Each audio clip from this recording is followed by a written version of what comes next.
nông gia những cây na kỳ nang bê bê đâu ba bên này ye ô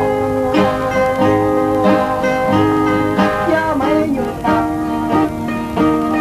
trên ta bê đâu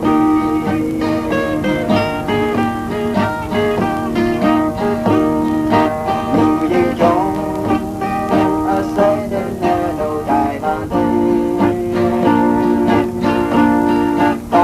cho kênh Ghiền Mì Gõ